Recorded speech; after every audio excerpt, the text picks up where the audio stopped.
За четвърта поредна година в градът на Богородица, град Хасково, се проведе тържествената церемония по награждаването на лауреатите в национален поетичен конкурс «Майко моя, моя Богородице» 2024 година, която тази година беше под егидата на благотворителна инициатива за две деца от Хасково. В градът на най-голямата статуя на Божията майка в света, екипът на Истинска земя имаше честта да присъства на тържествен концерт, организиран от Митко Ламбов и Боян Гегов. В спектакъла участваха деца, които с невероятния си талант отправиха лъч светлина в сърцата на зрителите в залата. Събитието се проведе в драматично-културен театър Иван Димов. Организаторите бяха поканили Георги Сираков да изнесе лекция «Тайната на словото» пред хасковската публика. Първата обработена част от записа ще видите сега.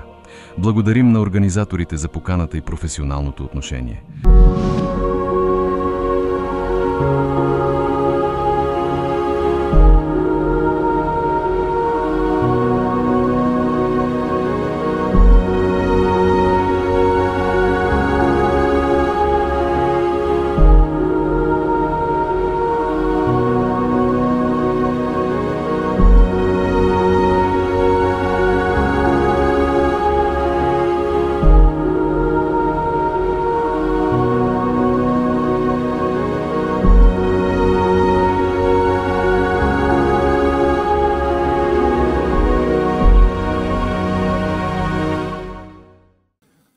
Георги Сираков.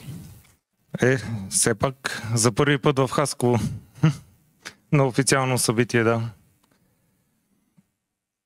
Доста виждам от хората, познати и от мрежата, и от живите предавания.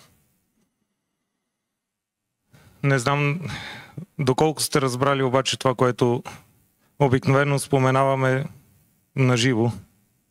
Тайната на словото, като виждам, че не е сменена датата, но да. Тайната на словото на практика е най-голямата сила на българския народ. Точно това си мислех, като влизахме в Хасково вчера. И направихме няколко заснемания по темата за проекта Човек, за проекта Земя.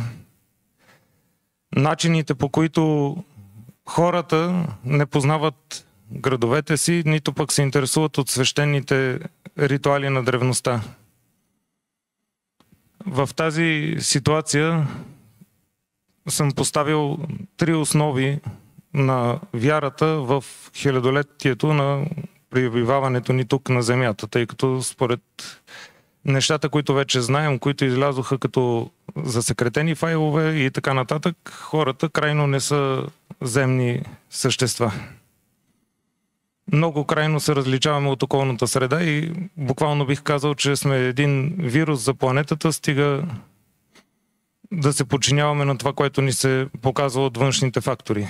И за мен най-верният път, по който да открием синхрона с този свят, на който живеем, е Словото.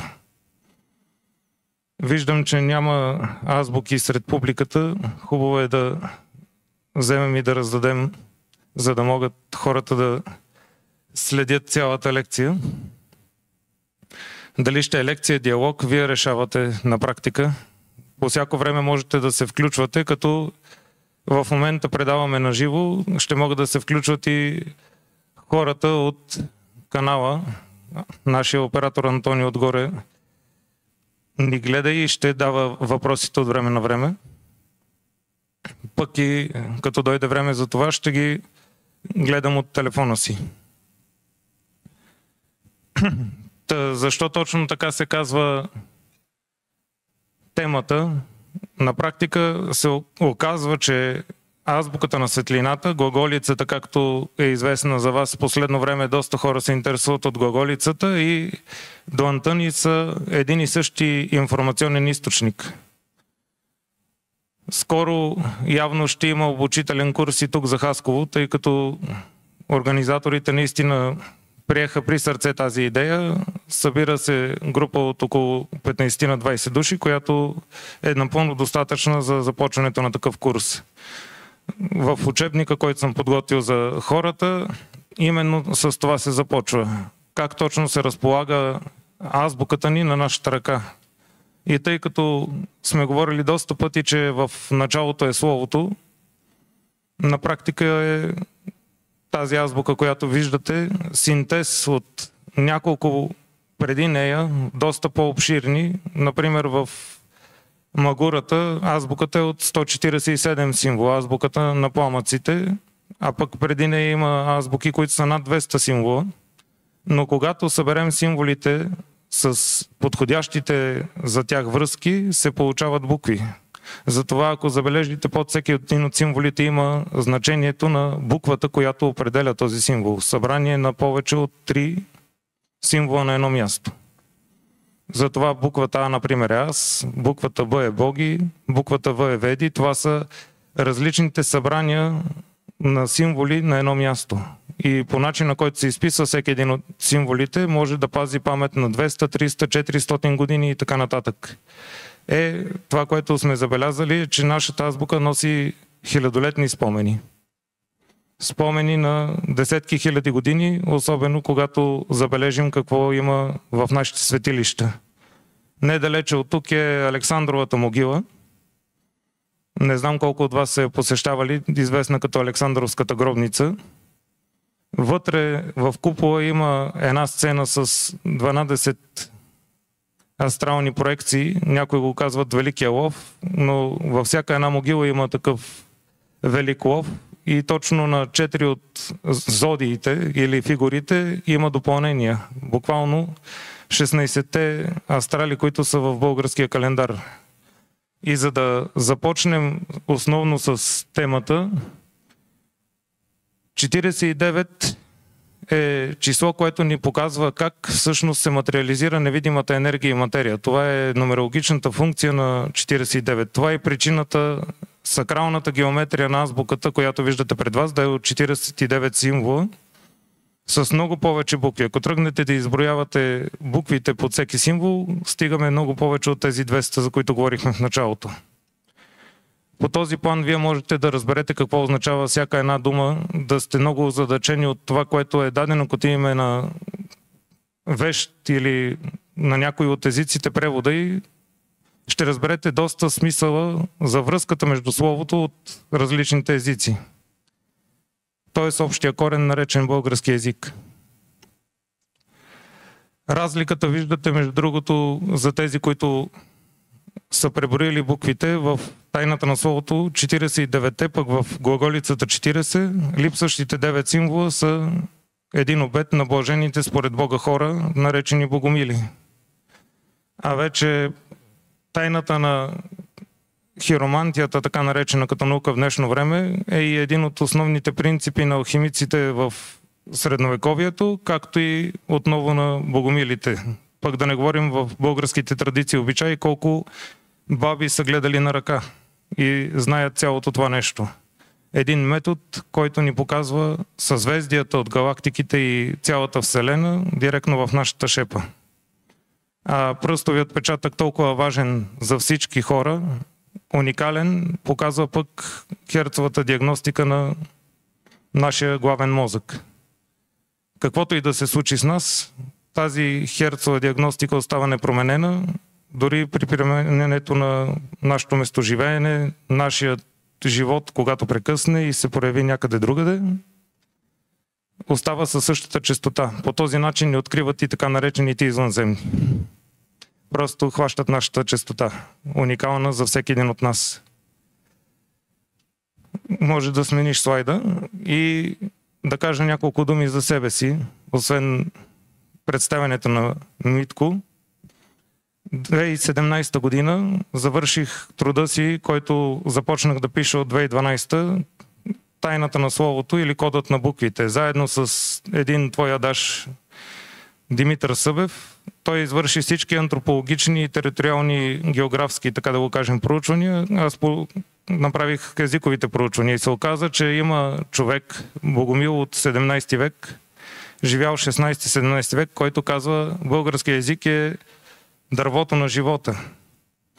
Именно за тези думи се хванах аз и благодарение на вече покойния отец професор Николай Шиваров открих херменевтиката като наука. Херменевтиката е начина, по който четем между редовете. Разбираме какво ни казва автора, пък и по един, така да го наречем, актьорски начин успяваме да влезем в обувките на писателя по времето на написването на неговата творба. Точно в тази насока херменевтиката обяснява значението на всяка една от буквите в определения език. Затова и азбуките са различни за всеки един от народите, тъй като и вибрацията на всеки един народ е различна. Замислете се, между другото, че само третият ред от тази азбука, която виждате, остава непроменен през вековете. Затова доста често на хората казвам, че това е златната нишка в нашата ДНК структура. Единственото нещо, което никога не са ни отнемали, нито пък са добавяли, тази златна нишка, ако разгледате световен мащаб азбуките, почти навсякъде е по този план. Сещам се единствено в английската и латинската азбука, които не са толкова далечни като происход, има добавяне на една буква Q в този ред, който започва с К и завършва на герб. Това е целият трети ред. Виждате, че е жълт, не случайно цвета на реалността. Истината е червеният цвят, а илюзията е синият цвят.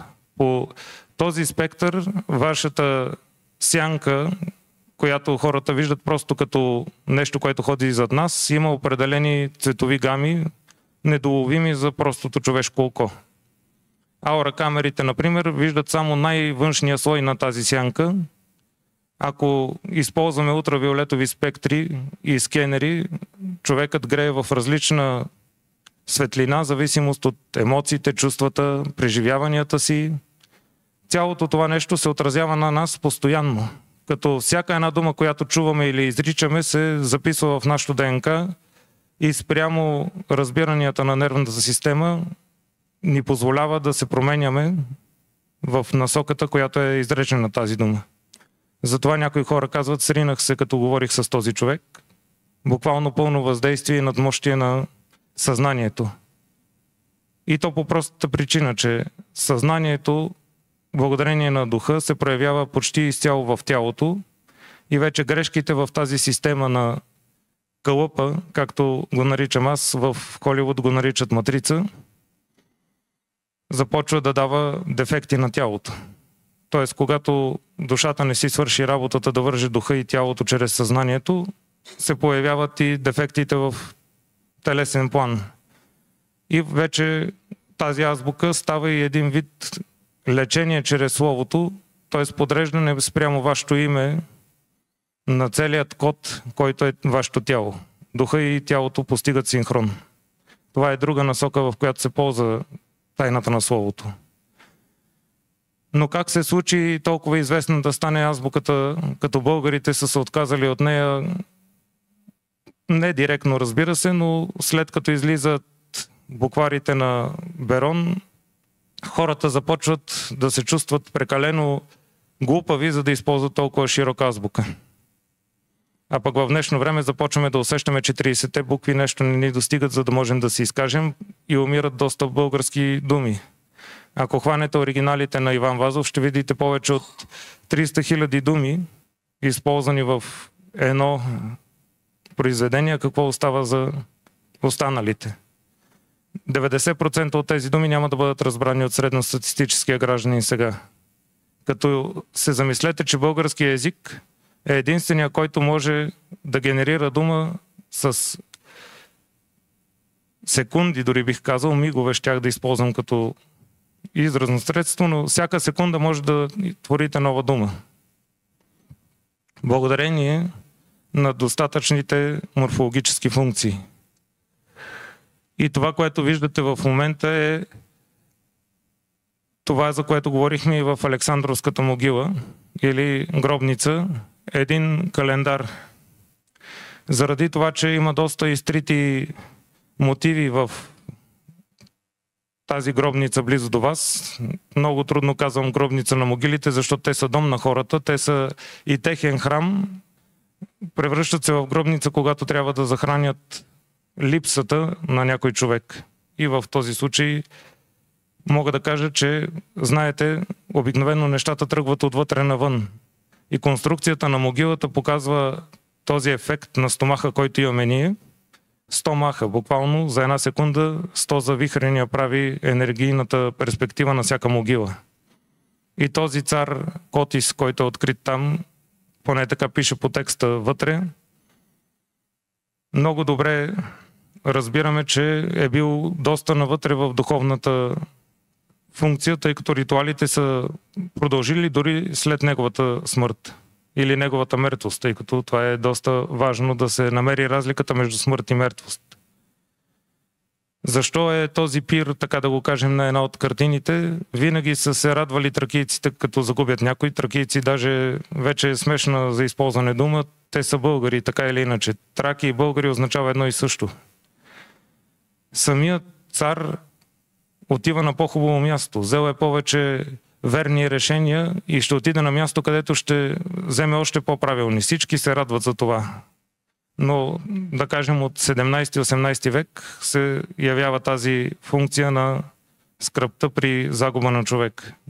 И силното въздействие на заличаването на нашите мозъчни черти, не знам доколко сте запознати с това, че края на 18 и началото на 19 век се прави едно такова глобално зануляване на човешкото съзнание и от тогава насетне започват известните световни войни. Постоянна безредица и безразсъдък на хората.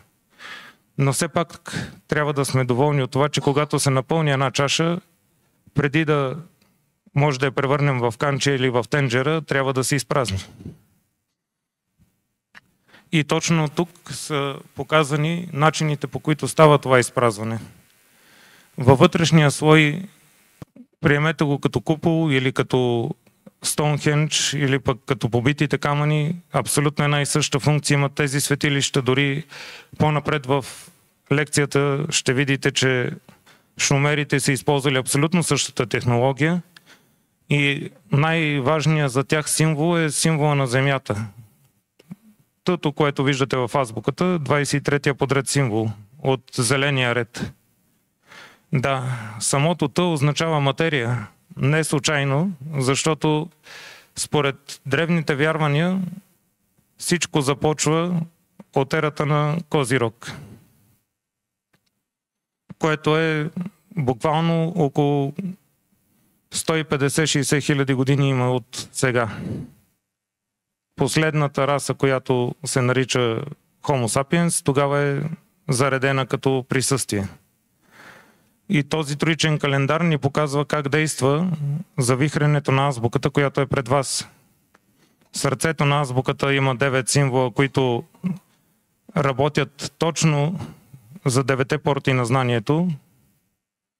Виждате, че средният символ точно по средата прилича като началото на ДНК структура. Тази ДНК структура успява да зареди абсолютно цялата информация за това дали сме мъж и жена. Отляво надясно е за мъжете като часовникова стрелка, а отдясно наляво е за жените. По този начин се постига нещо, което светите братя Кирил и Методий известни, а пък те са Църхо и Страхота, казват свещена ижица. Затова се ползва и глаголицата като положителен спектър, обединяването на всички съзнания човешки в едно цяло общо съзнание. Тоест, постигането на, в днешен термин, църквата или обществото на цялата градска част или селото, или пък няколко села едновременно. Точно това е ролята на духовния водач. Глаголицата се различава от кирилицата или от азбуката на светлината с тези символи, защото това пък е, както казахме, обета на свещениците или обета на блажените според Бога хора, точно с това как трябва да се учат хората по намирането на единствения верен път, който е цялост и сигурност. Замислете се колко цялост и сигурност има в нашето общество в момента и доколко може българите да се наричат общество. Има, разбира се, два типа хора, които все още държат общността и те са лудите и умните хора. Едните с педантичност към науката си и до край защитаващи позициите си, другите пък непокистите, които са готови на всичко, само за да не стане това, което мисли другия. и тези две групи хора се преплитат в едно общо, така да кажем, поточе, наречено вяра. Докато ние сами не вярваме в знанието и азбуката си, на практика не вярваме и в традициите и обичаите си. Започваме да приемаме западния строй повече, отколкото нашите традиции и обичаи с хиляди години по-стари от това. И цялата тази троична перспектива, щом е наредена, дори ако преборите чертичките, ще имате тази възможност, като гледате после записа, точно 49 са. Тоест, всяка една от тези чертички е свързана духовно, телесно и душевно с азбуката, която е пред вас. Откъде ли са имали древните тази великолепна геометрична и аритметична, математически изчислена правилно точка на пресичане, го наричам аз. Давай следващия слайд. Ето един от първите източници писмени, които показват къде се е случило това. Това е смарагдовия скрижал, който е открит на 1 метър дълбочина от лявата страна на Хеопсовата пирамида. Според датировката на околната среда, той е между 12500 и 25 000 години като старост. Виждате най-горният ред и почти последния, които са по-сериозно разчитащи се, защото това е много малка снимка. Обикновено този скрижал в оригинал е по-малък от 7 см, около 7 см височина. Вече ширината е доста по-малка. Той разказва цялата история на света, като ако следите имената на буквите в вашата азбука, ще видите, че вярата е връзката духовна, душевна и телесна за копнежа на сегашното, тук и сега, т.е. Хората още тогава са писали на език, който, въпреки че е бил общ език, много се доближава, както виждате, по изписване на нашата азбука. А и това нещо, що ме от смарагд, как ли са успяли да изпишат толкова съвършено българските букви на скъпоценен камък, полускъпоценен. Има доста по темата, включително и от Хасковския регион, от Сливен, от Родопите, от Анадолското плато, доказателства за това, че на практика египтяните или сионците са казвали на своите прометеи, учителите, които дойдоха от Горен Египет или Горния Сион, защото Египет означава там, където се събраха 5 посоки. Знаете, че винаги през тази зона е минавал всеки важен път, който свързва Европа с Азия и Близкия изток. Именно това е причината духовно винаги да се отразява от това на местното население. Затова и ако излезете всеки ден на центъра, както и днес, докато се разхождах из Хасково, ще срещнете хора от всякакъв вид вяра, потекло, расови принципи и така нататък. Чух повече от 10 различни езика, като се разхождах само по една улица. Какво означава, ако живея тук постоянно? Може би на вас не ви прави впечатление, но това за мен е доста интересен факт. Друго също ми направи впечатление, че има една бяла сграда, която е оградена с доста сериозна история и който и да попитах от местните, не ми каза какво е било, освен нещо като мол. А такива сериозни символи има по нея, че наистина ако се припознае отново историята й, ще бъде сериозна туристическа атракция най-малкото, пък и памет за града, освен Богородица и всичко останало, за което говорихме до сега. И вече може да преключим нататък, за да има време за основата. Ето, виждате как се връзват всички тези цивилизации по този път, който минава от Белградчишките скали, през центъра на Хемус, близо до Сливенския Балкан, връщаме се обратно към Пловдив и Хасково и отиваме към Месопотамия. Едни и същи неща виждате в различните пещери и в различните каменни устои, но стелата там прави особено голямо впечатление. Вижте, това нещо съвсем скоро е открито. Последния археологически сезон на Северна Месопотамия показаха жреца, който държи купа над главата си с 7 редова структура, точно колкото са редовете и на азбуката. И интересното е, че той е с шапка закривена във върха, точно като една част от българите, поклонници на определен култ. А и другото, което ще забележите, че тази форма я има почти навсякъде и в календарите, които са сложени, в обредите, които са показани отдолу и горе с сцената за началото на света. Ето типичен пример как едно и също нещо на хиляди километри разстояние от един и същи период, тъй като това е период около 12500 до 25 000 години преди Христа, е представено по един и същи начин. А свещената ижица, за която говорихме, точно основната фигура отгоре, където е от пещера Магурата, виждате жреца с двете вдигнати ръце и тялото, което е като пясъчен часовник. Точно така се изписва и ижицата в глаголицата. Във вашата азбука ижицата е 48-я символ.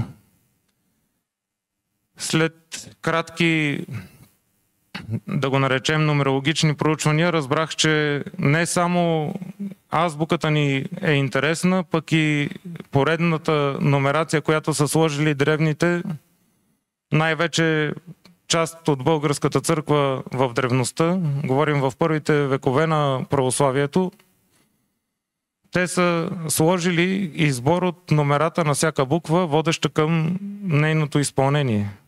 Иже, живот и ца са 3 букви. Иже е 11-та буква, живот е 8-та буква, ца или ци, както е написана там, е 29-та, като съберем техния сбор, директно получаваме ижица. Самата буква, чрез поредните номера на символите, ни дава дума, която сама по себе си отново е буква. Виждате колко сериозна наука владеят повелителите на словото от древността.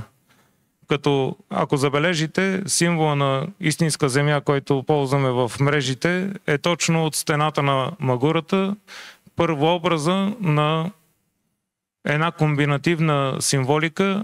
Буквата Б, точно от лявата страна на жреца, е заедно с нея и са изписано наопаки. Тоест, Бог е Слово или Бог е Словото. Нещо, което и в днешен ден сме го чули, а хората са го написали преди 1000 години. Тогава въпросът е да се запитаме дали стандартните разбирания за това, че Талмуда е първоначалното битие, са истинни, може да оправдае тези факти, или идеята на богомилите, че първия Йоан, известен като Енох, със своите 9 книги е написал най-старата вариация на битие. Като единственото българско произведение, в което са събрани тези 9 книги, е сборника на епископ Симеон, известен като Черноризец Храбър. От 9-10 век е този документ, който после се съхранява в Киевска Рус, заради това, че е бил поверен на княз Ярослав за женитбата на внука на Симеон с неговата дъщеря. Като изрично е написано, че епископ Симеон е автора, а след това личи как е подправено отгоре Светослав, а не Симеон. Имам 4 различни варианта на този текст от различни библиотеки по целия свят. Само тази, която не беше пипната, наистина показваше в цялост този текст. Тоест, мога да кажа, че дори реставраторите на книги получават някой лев, за да изкривят малко историята, да заличат доказателства. И доскоро се вярваше, че наистина е сборник на Светослав, а не на Симеон. Като направиха ултравиолетов анализ, тогава видяха, че наистина пише Симеон на първия слой на пергамента, а не пише Светослав. Колко много път трябва да се извърви, колко доказателства ще бъдат унищожени, докато се стигне до такъв сериозен материал. Между другото, бях в Северна Месопотамия от турската страна, на границата с Иран почти. Там хората ми казаха какво означава доказателство на турски език и буквално, че думата произхожда от един вид данък, който е подобен на десятъка. Тоест документ, който ни показва, че сме си платили данъците. Представете си, щом за всичко искаме доказателство, означава, че трябва да сме си платили всички такси, за да имаме доказателство. Един модел, който може би не само държавата използва като работа в днешно време, пък и всичките министерства и, както обикновено казвам след такова изказване, не ме е страх от министъра на културата, от културата на министъра. И вече може да смениш слайда. Ето едно сравнение, което пък показва как чрез клинописа е описан троичния календар в Северна Месопотамия, който е свързан едновременно с Луната, Слънцето и Земята. Само един такъв календар има в света и то е азбуката, която държите пред себе си. Тази азбука е единственият фонетичен календар в света. Няма друг, който така правилно да пасва и едновременно с буквите, и едновременно с 9 месеца в годината, 40 дни на всеки месец и 5 празника в несакрална година. Сакралните години имат по 9 празника. Тези празници са свързани с слънцестоенията и равноденствията. Може да си представите едни от най-великите празници на православието и всички вероучения, че съвпадат именно с такива цикличности. Аз ги наричам, тъй като това е просто един кръговрат, по-голям или по-малък, който ни дава достатъчно информация. И ако се замислите как изглеждат сакралните чанти на хората от небето в египетската митология, виждате, че самия жрец е влязъл в такава чанта. Абсолютно по същия план, както там са показани идващите хоруси или прометеи от небесата. Не случайно, пак казвам, се нарича Прометей този човек, който е донесъл пламъка на знанието на хората, и първото Евангелие от Новия Завет е на Матей. Буквално едното се покрива с другото като значение. Виждате една и съща идея на сътворението и проповедта се предава през хиляди години живот. И вече сами може да решим кое точно е правилно и защо в Етиопската православна църква не е премахната нито една книга, а с всичките събори, които са се случили на наша територия, основно и на Цариград и, така да кажем, съседските територии, винаги се отнемало по нещо от текста, което не е било угодно за източния или за западния духовен глава. Още тогава администрация става църквата, а не духовенство. Затова има свети, които са свършили доста повече работа, отколкото патриарси или папи. И вече няма нужда да споменавам, че и двамата духовни водачи са доста по-богати като имоти или като притежание спрямо държавите, които проповядват. Това, което виждате в момента, са повелителите или така наречените колоброи от българската митология, която е предавана през вековете на всички народи, с един мит, който Йордан Иванов, академик на Българската академия на науките, още през 1925 година, като е едва прохождат доцент, описва в богомилски книги и легенди. Там той посочва началото на цялото това движение хилядолетия преди Христа, след това възрождението на самото движение богомилското през манихейството и различни други дуалистични учения, но той винаги запазва един мистицизъм, с който показва, че не може да каже всичко, което знае, а пише за публиката, която е в това време.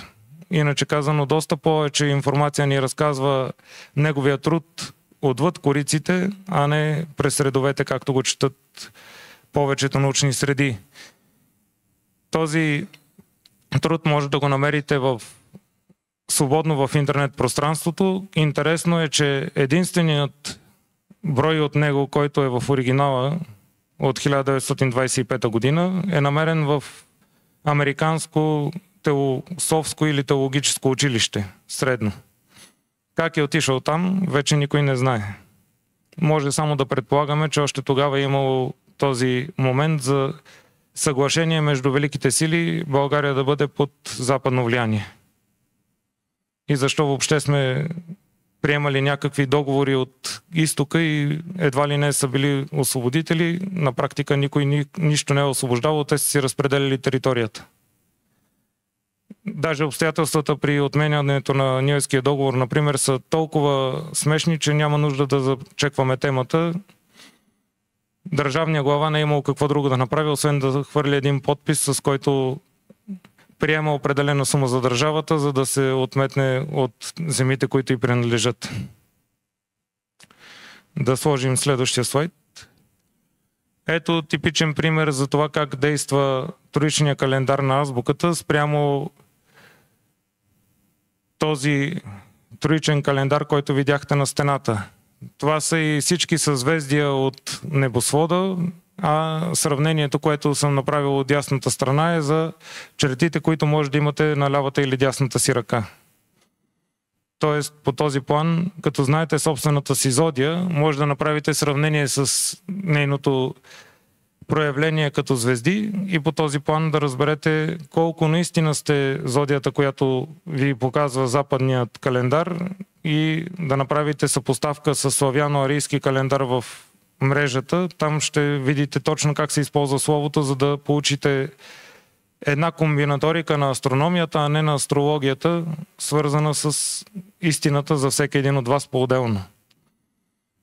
Тогава по някой път се получават отклонения с няколко месеца зодиакално, тъй като кръговратите се наслояват един върху друг. Зодиите не е задължително всеки месец да са едни и същи. Говоря ви от западен стил, иначе Вселенският троичен календар, който не е приет от ЮНЕСКО за най-точен, но пък е български, отскоро вече е приет като български. Единствено с българската азбука работи, то няма какъв да е друг, освен български. Хората вече започват да се учат да работят с него и забелязват, че той има много повече функции от това да измерва времето. Той ни показва и начина, по който най-добре възприемаме информацията, и начина, по който най-добре може да се лекуваме от всякакъв вид смущения в системата. Тъй като болест не означава нищо друго, освен прекалено въздействие. Или приемане на повече от нужното в някоя от насоките на енергиите. Затова плацебо ефекта е най-ефективното лечение от сорта на лекарствата. Т.е. ако ние повярваме, че дадено лекарство ще ни подейства добре, директно ние сами се лекуваме с вярата си, а не с това, което сме си купили от аптеката. Същата ситуация и когато, да кажем, вярващите хора прочитат една молитва, тя има много по-силно зареждащ ефект, отколкото да изпиете един антибиотик. Цялото това нещо се проявява и в по-съвременния метод на лечение, чрез честотна характеристика, скаларни функции и всякакъв такъв тип въздействие чрез честотата. Тук идва и момента да кажа, че тази азбука, освен всичко друго, е и 7 октави с 7 разклонения, с минорни, мажорни функции и така нататък. Т.е. един вид лечебна музика, наречена от нас орфическо музициране. Тъй като в момента нямаме чак толкова много време, обикновено тази лекция, която я виждате, отнема повече от 4 часа да се покаже, но този път ще бъде само първата четвърт от нея. Няма да стигнем до орфическото музициране. Но орфическото музициране е начин, по който всяка една дума може да бъде превърната в музика, която да се зарежда в вашето ДНК спрямо пропуските, които имате.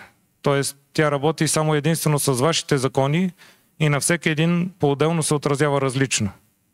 Само това, което му липсва, се запълва.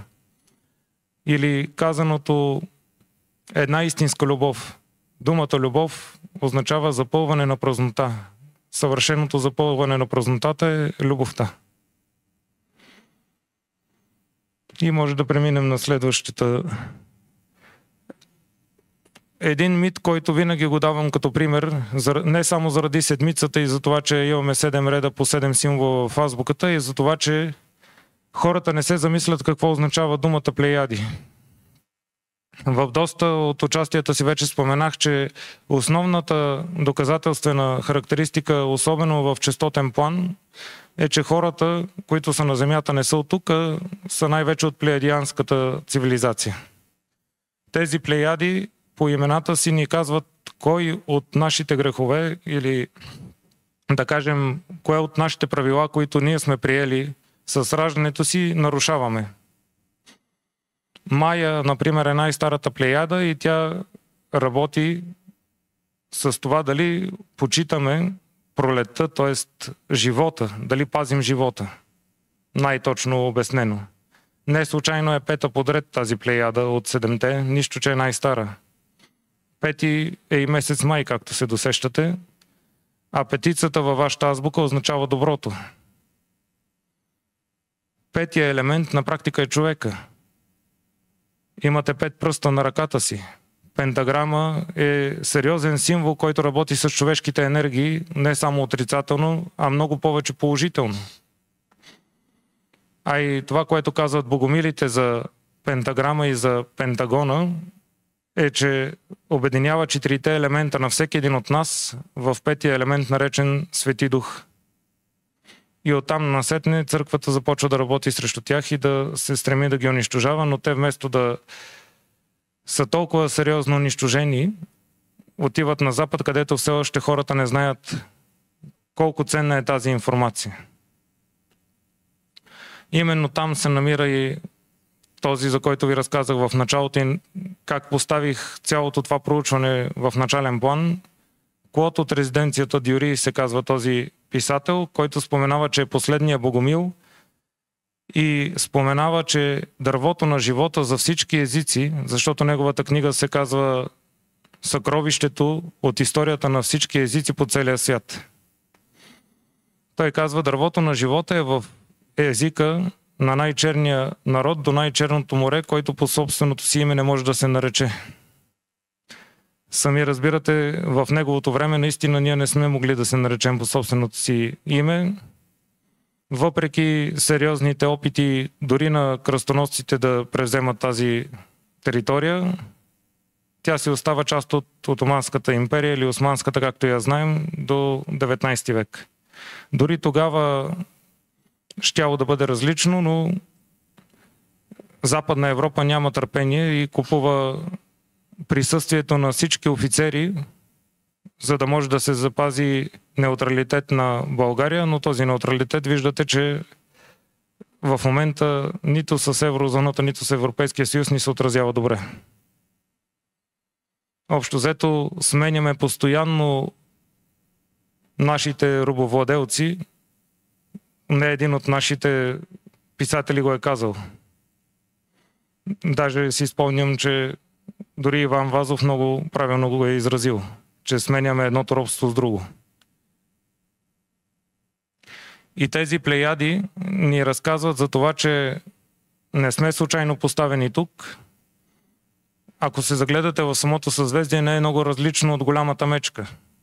Не е много различно и от съзвездието Лъв, не е много различно и от малката мечка. Всички тези 4 съзвездия на практика са свързани енергийно помежду си. Може да ги следвате чрез приложения на телефона си. Доста често се случва да правя астрономически разходки с хората в вечерните часове. При следващи посещения ще го има като организация, в който е най-вече застъпено това да наблюдаваме едно явление, наречено танц на планетите. В случая го наричат парад на планетите в днешно време, но древността е танц на планетите, където всяка една от планетите застава на една линия с останалите. Могат да бъдат 3 в най-малкия вариант. 7 беше наскоро, когато се изравнява абсолютната мощ на всички тези планети. Това също беше отразено и от въздействието на нашата азбука. Пробвахме с различни херцови честоти, с различни думи, които да зареждаме на хората. Тогава наистина бяха зашеметяващи резултатите. информацията, която даваме с думите, буквално се отразяваше за миг лечебно на всеки един човек. Иначе казано, нашите предци са знаели точно кога какво да кажат, т.е. всяка дума да си намери времето, благодарение на астрономията.